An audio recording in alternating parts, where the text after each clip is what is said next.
காணாத கண்களில்லை, காணாமல் நாளது நகர்வதில்லை.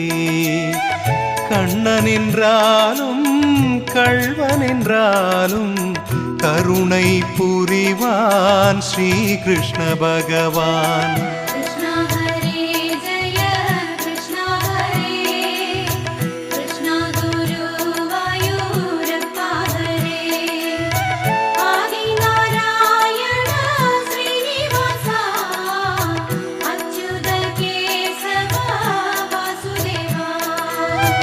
அழகிய கண்ணனின் அடிதனை எண்ணுவர், அவனது தொல்லைகள் அனைத்தையும் தாங்குவர்.